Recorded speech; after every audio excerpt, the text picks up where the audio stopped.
Hi, I'm Sam Zadora, and today we're going to talk about sexual healing. Da, da, da, da. I know you've all been waiting for this. So I was out at the market and I saw a Shape magazine, and it says, "Sexual healing, it can work for you." So I thought that it would be a good topic to bring up because clearly people want to know what sexual healing is and how it can work for you. And, I get asked a lot by women about that topic. And I think it's important to make the distinctions. There are people who have real traumas they're trying to heal sexually, and then people who just want to feel more alive and awakened with their sensuality. And, when I talk about sexual healing, it's a lot about learning how to tap into your own body and how to feel your most basic creative power. Because you have to remember that sex isn't just about the act of sex. You need to start understanding the psychology of sex. And the psychology of sex is that what your mind does with the experience is different than just the pure sensual energy and primal power in your body. And this primal power is here to help us recreate life. And you can take that energy, that primal creative power, and direct it any way you want to begin to create things in your life. And it's good to be aware of your own psychology around sex. So if sex is literally the power in your body to create life, as well as sex being a powerful energy in how you relate to other people in the world. So then sex is power. And what are you using sex for in your life? And for some people, they feel really disconnected sexually or sensually. I have a lot of women who come to me who are having a hard time experiencing enough pleasure. One of my students is 29. And she started studying women's sensuality with me this year. And she hadn't had an orgasm at 29 years old. And so she had decided that was something she really wanted to focus on and start to creating in her life, because she felt like something was lacking for her as a woman if she wasn't having orgasms. And also it made her feel really codependent on the people that she was with intimately, whether they were able to help her feel that way or whether they were judging her when she wasn't feeling that way. So when she came and started working with me, one of the things I helped her to do was just reconnect and breathe into her body and feel the sensations without all of that stress and fear and judgment. And once she was able to actually feel her own sensations and start to unnumb these places in her body. The numbing really comes from the mind being so separated from your actual body and the sensations of your body. So everyone is capable of experiencing all this pleasure. So then the question really is, what is blocking the ability to relax and to connect and to feel this very powerful energy inside yourself? And for some other women, there may be very sexual, and they may experience tons of pleasure while having sex, lots of orgasms, but sometimes they still aren't getting what they really want out of their relationships or out of using their sexual energy. So I think that when we look at sexual healing as a broad topic, you would have some people who have a hard time experiencing all of their physical pleasure, and they're looking for sexual healing in that way. And then you have some people who experience a lot of pleasure, but in using that sexual power, it isn't actually creating the kind of patterns, relationships, or things in their life that they want. And then you have some people who have actually sexual trauma that they're looking to heal. But really the techniques and the answers for working with any of these situations or examples is the same.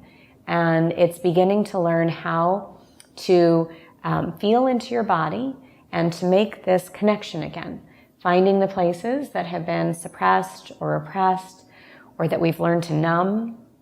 Somebody who's very hypersexual may still be numb while they're having sex, even if they're having orgasms, because there's different kinds of numbness. Sometimes there's the numbness of actually experiencing vulnerability or intimacy.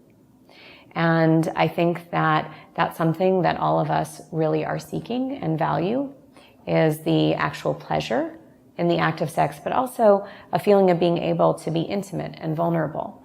And that really begins with learning how to be comfortable with ourselves, to be able to be relaxed, and to be able to experience feelings of worthiness and self-love. So when I work with people in this area of sexual healing, that's a lot of the work that we do. We identify what are the blockages, and so once people can identify what the blockages are, and then maybe where they come from. Maybe somebody was taught to be ashamed of their sexuality or sensuality or pleasure when they were growing up.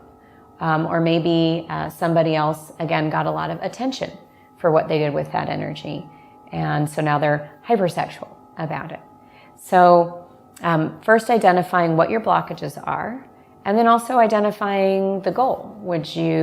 Is your goal to experience an orgasm like my one student, or is your goal to harness this power to create different things and different goals in your life?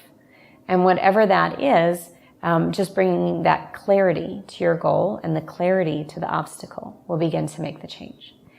And then there's different kinds of breath work that I teach people so that they can begin to feel this energy in their body and start to relax as they feel more and more of the pleasure and then the sensation and this real primal power. And again, understanding the psychology that this energy and pleasure itself is its own driving force in our life and in our world. And then our desires for love and connection are sometimes, they're separate. So learning how to separate just the pure feeling and sensation of the sensual energy in your body, and then being able to be aware of the psychology of your own desire for love and intimacy. And once we can begin to separate them, we can also begin to find more fulfillment in all these different areas. So if that's something in the sexual healing that's interesting to you, then you can start to do some of these breath work as well. And on a very simple level, not getting too deep with this in this video, is just by beginning to put your hands down by your belly and putting your hands low on the belly and begin to do what I call breath of fire to build some heat here. So with the breath of fire, you're just going to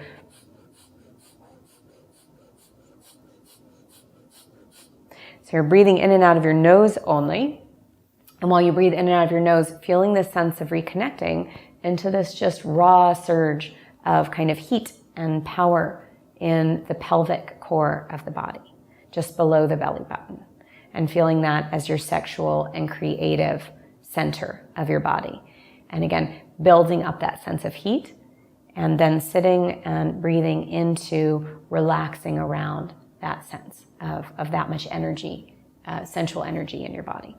So again, if you're going to do this with me, we'll just do it for maybe 30 seconds so you can feel a little bit of this practice and how it could help you. Again, putting your hands right in the lower belly, between the belly button and just above the pubic bone, and creating this rapid breath, right? So it's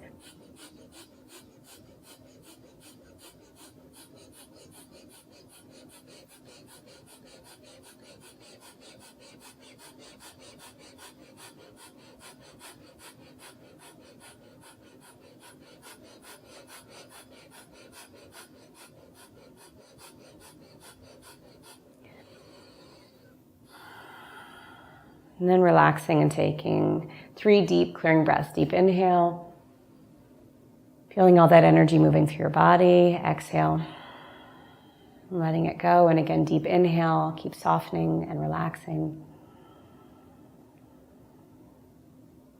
And exhale, letting it go.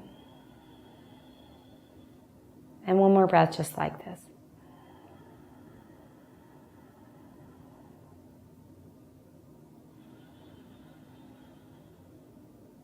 Good, and then just opening your eyes. So So really just feeling how connected you can feel in both your mind, reconnecting back into feeling more in your body, and really having this as more of a sensual awakening for how you can connect to your power and use that to live your whole life in a more fulfilling and intimate and passionate way. So thank you for practicing with me, and I'll see you next time.